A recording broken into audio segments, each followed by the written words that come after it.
마태복음 25장에 보면 신랑을 맞이하기 위해서 신부 단장한 슬기로운 5처녀에 관한 말씀이 나옵니다. 10명 중에 5사람은 등만 준비하고 기름을 예비하지 않았습니다. 그러나 5처녀는 등과 기름을 따로 예비해서 기다리게 됩니다.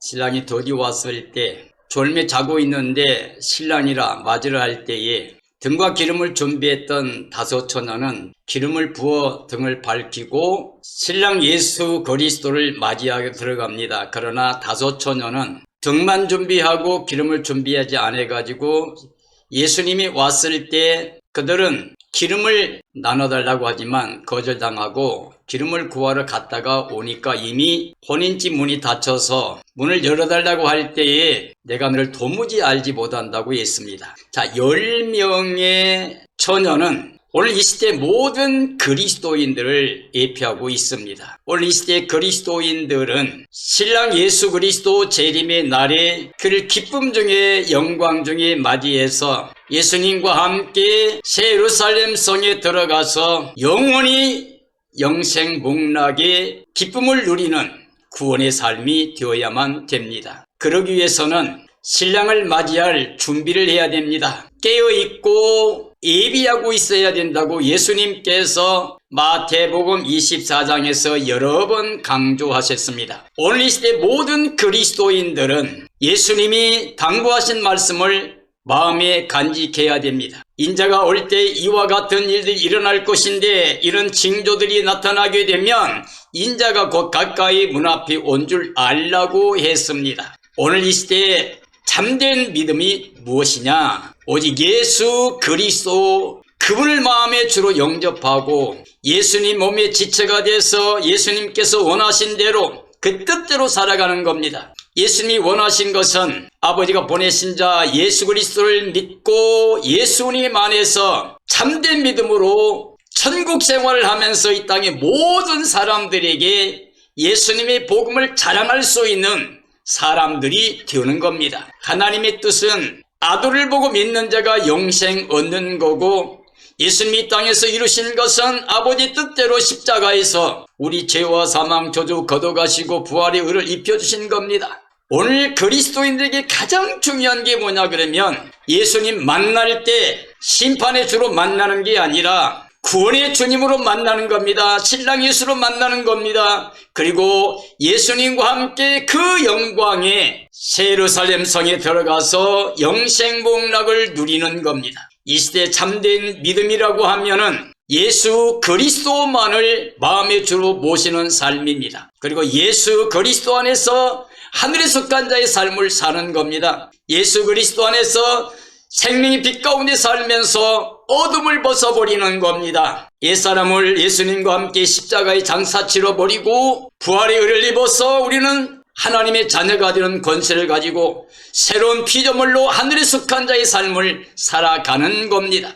오늘 이 시대에는 유형교회에 속해 있는 그리스도인들이 구원을 받는 게 아니고 흠과 점과 티가 없이 보존되고 거룩한 삶으로 예수님의 날이 임하기를 간절히 사모하는 깨어 예비하고 있는 사람들이 참된 믿음입니다. 그런 의미에서 오늘 이 시대의 모든 유형교회 하나님의 종들은 예수의 그리스도만을 증언해야 됩니다. 그리고 오직 예수 재림 신앙을 갖게 해야 됩니다. 신부단장 시켜야 됩니다. 예수님 오는 날의 두려움과 떨림으로 사나바야 나 좀 숨겨달라고 하는 심판의 대상이 아니라 마라나다 주여 어서 오시옵소서 환영하며 예수님의 그 영광에 들어가는 구원의 백성이 되게 하는 겁니다. 오늘 이 시대 모든 그리스도인들은 때를 알아야 됩니다. 때라고 하는 것은 날짜를 알아야 되는 게 아니에요. 예수님께서 마태복음 24장에서 그날과 그 시를 알지 못한다고 그랬습니다. 그러나 이러한 일을 보거든 인자가 가까이 온 줄 알라고 그랬습니다. 무슨 말입니까? 때에 관한 징조가 이미 우리에게 말씀되어 있고 그 징조들이 우리 앞에 나타나게 될 때 예수님의 날이 가까이 왔다는 걸 알라고 하는 겁니다. 그러므로 오늘 이 시대 모든 교회는 예수님 재림 그 신앙으로 깨어 준비하는 게 참된 믿음입니다. 만약에 오늘 이 시대에 하나님의 종들이 예수 그리스도의 재림에 관해서 무디어 하나님 말씀을 증언하지 않는다면, 혹은 그리스도인들이 예수님 재림에 관한 진리의 복음을 듣지 못한다고 하면, 우리는 지금 하나님의 그 무한대 사랑으로 은혜로 구원 주시는 그 영광을 우리가 잃어버릴 수 있습니다. 이 시대에 참된 믿음을 가진 사람이라면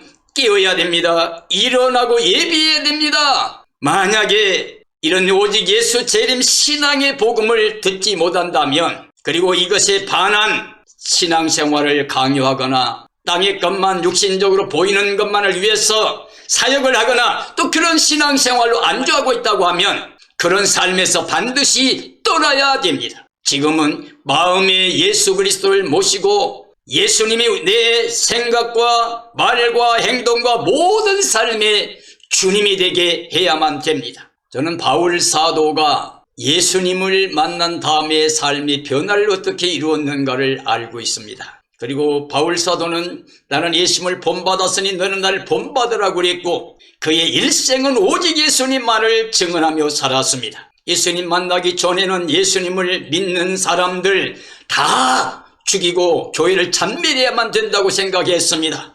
율법의 의로 흠없이 완전한 자의 삶을 산다고 했던 사람입니다. 그러나 예수님 만난 다음에 그는 변화가 되었습니다. 그리고 그는 분명히 고백하고 있습니다. 내가 예수 그리스도를 알지 못했을 때 했던 일은 다 어리석은 것이라고, 그리고 율법과 제사법으로는 의인이 될 수가 없다고, 이제 율법 외에 하나님의 의가 나타났는데 그게 바로 예수 그리스도이며, 예수님이 오셔서 하신 일, 십자가 부활의 진리를 믿어야 된다고 증언했습니다. 저는 오늘 이 시대의 참된 믿음이라면 이런 교회를 떠나야 산다는 제목으로 말씀을 드리면서 갈라디아 2장 20절에 바울이 고백했던 말씀을 증언하려고 합니다. 내가 그리스도와 함께 십자가에 못 박혔나니 그런즉 이제는 내가 산 게 아니요 내 안에 그리스도께서 사신 것이라. 내가 이제 육체 가운데 살고 있는 것은 나를 사랑하사 나를 위하여 자기 몸을 버리신 하나님의 아들을 믿는 믿음 안에 사는 것이라고 고백했습니다. 그리스도와 함께 자신을 옛사람을 장사 치렀습니다. 십자가에 못 박고 완전히 장사 치러버렸습니다. 다시는 자기 생각으로 살지 않는 율법적인 삶으로 사는 게 아니라 복음 안에 사는 삶으로 바꾸어진 걸 말합니다. 그리스도와 함께 죽고 그리스도와 함께 사는, 옛사람은 십자가에 죽고 예수님의 의를 통하여 하나님의 의를 통하여 하나님의 자녀로 새 생명으로 살아가는 그런 삶이 된 겁니다. 오직 예수님이 자신의 마음의 주인이 된 삶이 되었습니다. 자기가 이 땅에 육체로 사는 삶 자체가 예수님 사랑으로 살아가는 자라고 고백했습니다. 나를 사랑하사 나를 위하여 자기 몸을 버리신 하나님의 아들을 믿는 믿음 안에 산다고 그랬습니다. 이게 바로 참된 믿음입니다. 하나님의 아들을 믿음으로 새 생명 능력으로 살아가는 바울의 삶은 수많은 생명들에게 오직 예수 진리와 복음만을 전하는, 그리고 주님께 받은 사명 복음 전한 일을 마치기 위해서는 자기 생명도 조금도 귀하게 여기지 않는다고 그랬습니다. 본인은 예수님 만나 낙원에서 말할 수 없는 계시를 받고 와서 그는 이렇게 고백합니다. 내가 지금 떠나서 예수님과 함께 있는 것이 훨씬 더 좋지만 나는 너희를 위하여, 교회를 위하여 나는 이 땅에 있어야 너에게 유익을 줄 수 있다고, 나는 여기 있겠다고 말했습니다. 이게 바로 참된 종의 모습이고 참된 믿음의 삶이라고 할 수가 있습니다. 그렇기 때문에 바울은 오직 예수님 만난 다음에 오히려 핍박을 받고 말로 할 수 없는 완전한 고난을 당했습니다. 정말 만물이 찌꺼기처럼 사소마이 끊어진 것처럼 사형선고 받은 것처럼 살았습니다. 그 엄청난 고난을 기뻐하며 즐거워하며 오직 예수님만을 자랑하는 삶으로 살았습니다. 자기는 사나 죽으나 주의 것이라고 고백했습니다. 일생을 복음 전하는 일에 전심을 다했고 주님께 행하여 이렇게 말합니다. 주님, 주의 몸된 교회를 위해서 주님이 남겨놓은 모든 고난을 내 몸에 채우고 싶다고 그랬습니다. 이게 바로 참된 믿음입니다. 이런 믿음을 가진 사람이라면 세상에 안주하는 육적인 삶이나 세상 것만을 바라보고 쫓아가는 생활도 떠나야 되고 그런 신앙생활, 종교적인 삶도 떠나야 됩니다. 야고보 5장에 보면 믿음의 선진들에 관해서 말합니다. 믿음의 선진들이 얼마나 인내하고 고난 중에도 즐거워하며 살았는지 히브리 11장에 있는 말씀처럼 믿음의 선진들은 하나같이 이 땅에 살면서 나그네 외국인이라고 말했습니다. 이렇게 말한 이유는 뭐냐면 본향 찾는 마음을 나타낸다고 그랬습니다. 이 본향은 땅의 본향이 아니고 하늘에 있는 본향이라고 그랬습니다. 그리고 하나님은 바로 그런 사람들이 하나님됨을 기뻐하사 그들 위해 한 성을 예비했다고 그랬습니다. 그리스도 재림 때까지 길 참고 인내하는 삶을 말합니다.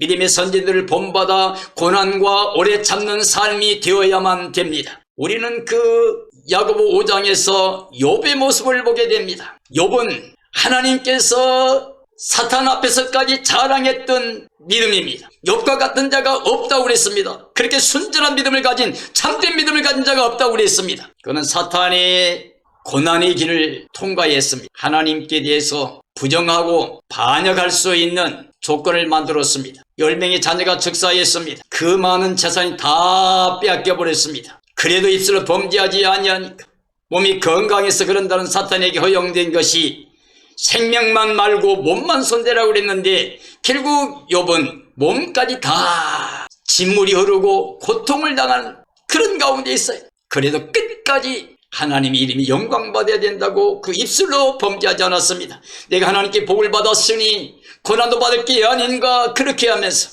어리석은 아내가 이래도 순전을 지킬 거요 하나님 누구하고 죽으시오 했을 때 여자여 어떻게 어리석은 사람처럼 말합니까? 우리가 하나님께 복 받았으면 고난도 받을 게 아닙니까? 그러면서 범죄하지 않았습니다. 그래서 하나님께서 이 욥의 노년에 갑절의 복을 허락해 주었습니다. 그리고 이 시대의 모든 그리스도인들에게 바로 인내의 본을 보여주었습니다. 우리 주님의 날 긍휼히 여김 받을 수 있는 삶이 욥과 같은 믿음, 인내하는 믿음이라고 할 수가 있겠습니다. 오늘 저는 계시록 3장에 나오는 2, 3장에 7개 교회가 나오는데 제일 마지막에 나오는 라오디게 교회의 모습을 통해서 바로 이런 교회를 떠나야 산다는 말씀을 증언하고자 합니다. 이 라오디게 교회는 그리스도가 없는 교회입니다. 그래서 그리스도가 없는 교회이기 때문에 떠나야 영생을 얻게 됩니다. 그리스도가 없는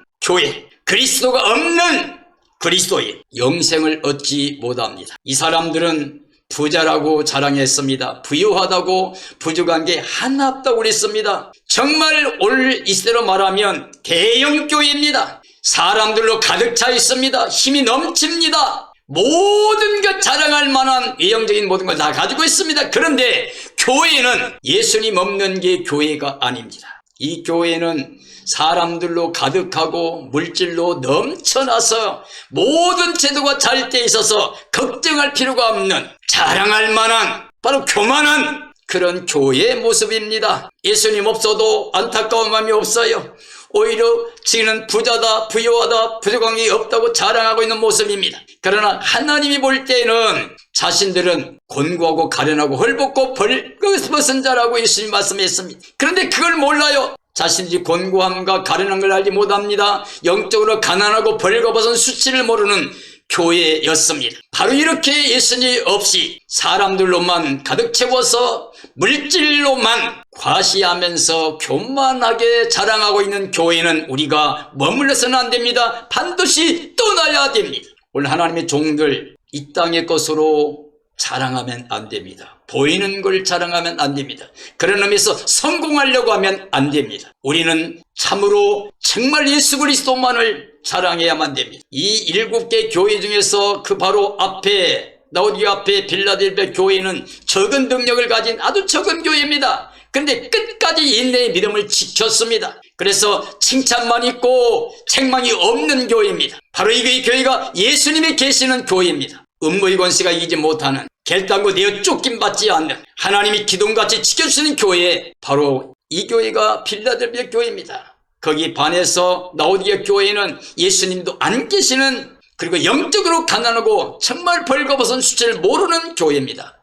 이런 교회는 떠나야 살 수 있습니다. 이 교회는 그리스도가 문을 두드리고 계십니다. 근데 문을 닫아둔 교회입니다. 볼지어다 내가 문 밖에서 두드리노니 내 음성을 듣고 문을 열면 내가 들어가서 너와 더불어 먹고 마시리라고 하지만 문을 열어주지 않고 자기들만이 중심이 되어서 교만하게 자랑하고 있는 모습입니다.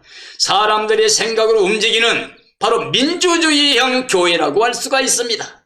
사람들이 주관하고 있는, 사람들이 계획하고 사람들이 운영하고 있는 교회를 말합니다. 예수님 앞에 무릎을 꿇고 예수님만이 우리의 모든 사람들이 주가 된다고, 높낮이 없이 모든 사람 똑같이 은혜로 하나님 안에서 구원받는데 예수님밖에 없다고 하는 교회가 되어야 됩니다. 하나님께 아멘하지 않습니다. 충성되지 않습니다. 참된 복음을 증언하는 삶이 전혀 없습니다. 이 교회는 차지도 않냐고 뜨겁지도 않고 미지근해 하나님께서 토해버릴 만한 교회라고 분명히 말씀하고 있습니다. 이런 교회는 더 이상 머물러 있으면 안 됩니다. 떠나야 삽니다. 하나님의 칭찬은 전혀 없는 교회입니다. 책망만 넘쳐나는 교회입니다. 지금도 예수님이 계속 문을 두드리고 계신 교회입니다. 사랑하여 책망하며 징계하여 회개하라 권한 교회입니다. 이런 교회는 재림 시대에 배교할 심판받을 대상인 교회입니다. 여기에 있다가는 모두가 다 심판의 대상이 되고 멸망을 받게 됩니다. 이 시대에 참된 믿음이라고 하면 바울이 고백했던 것처럼 내 안에 예수 그리스도를 모시고 예수 그리스도 중심에 사는, 오직 예수 재림신앙으로 깨어있는 겁니다. 예비하고 있는 겁니다. 그리고 혈과 정과 욕심을 십자가에 못 박아버려 육신의 정욕과 안목의 정욕과 이생의 자랑 다 벗어버려요. 옛사람 완전히 벗어버리고 어둠의 사람 벗어버려요. 생명의 빛으로 옷을 입어야 됩니다. 예수님이 의를 옷 입어야 됩니다. 그리고 우리는 예수님 안에서 큰 하나님의 영광의 구원을 기쁨으로 소유하면서 하늘에 속한 자의 삶을 살면서 이 땅의 모든 사람들에게 오직 예수님만이라고 증언하고 자랑하는 삶이 되어야 됩니다. 이런 사람들이 참된 믿음이고, 이런 사람들이 하나님이 기뻐하신 사람들이고, 이런 사람들이 예수님 오시는 그날에 영광 중에 예수님 맞이하고 새 예루살렘 성에 들어가서 영원히 예수님과 함께 영생복락을 누리게 됩니다. 우리 모두 예수 그리스도를 영광 중에 마주할 수 있는 구원의 삶이 되어지기, 참된 믿음으로 자신을 지킬 수 있는 그런 삶이 되어지기를 예수님의 이름으로 축원합니다. 축원합니다.